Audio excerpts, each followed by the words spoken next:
CCTV ফুটেজে দেখা যায় সাবেক সংসদ সদস্য শাম্মী আহমেদের বাড়ি এটি।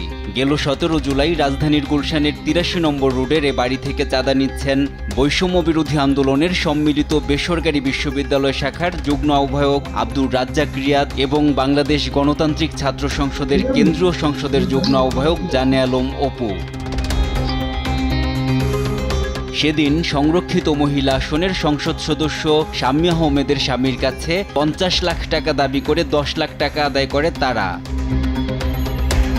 পরে শনিবার রাতে ফের ওই বাড়িতে রিয়াদের নেতৃত্বে ওই 5 জন চাঁদার দ্বিতীয় কিস্তি ও স্বর্ণালংকার আদায় করতে গেলে সে সময় বাড়ির লোকজন পুলিশকে খবর দিলে রিয়াদ সহ 5 জনকে আটক করা হয়। ওই অস্ট্রেলিয়ান প্রবাসী, ওনার নাম আবু জাফর, উনি তখন আমাদেরকে সংবাদ দেন যে সাহায্যের জন্য। তখন আমাদের একটি টিম সেখানে হাজির হয়ে ঘটনাস্থল থেকে হাতে নাতে 5 জনকে আটক করে। তার মধ্যে নেতৃত্ব দিয়েছিল আব্দুর রাজ্জাক রিয়াদ, সে একটি প্রাইভেট বিশ্ববিদ্যালয়ে পড়ে, এবং বাকিরাও তার সহযোগী। আটক 5 জন হলেন আব্দুর রাজ্জাক রিয়াদ, সাদমান সাদাব, সাকাদাউন সিয়াম, ইব্রাহিম হোসেন ও আমিনুল ইসলাম।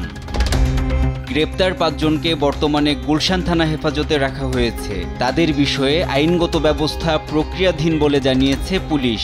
প্রপার একদম যথাযথ আইনগত ব্যবস্থা গ্রহণ করেছে তাদের বিরুদ্ধে। ওই প্রবাসী, অস্ট্রেলিয়ান প্রবাসী, তিনি বাদী একটি অভিযোগ দাখিল করছে। আমরা কিছুক্ষণের মধ্যে এটা মামলা রুজু করব।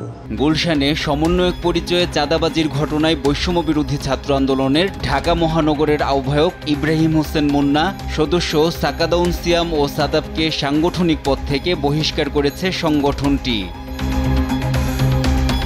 এদিকে বাংলাদেশ গণতান্ত্রিক ছাত্র সংসদের কেন্দ্রীয় সদস্য আব্দুর রাজ্জাক বিন সোলাইমানকে বহিষ্কার করেছে সংগঠনটি। NI নাহিদ, দেশ টিভি, ঢাকা।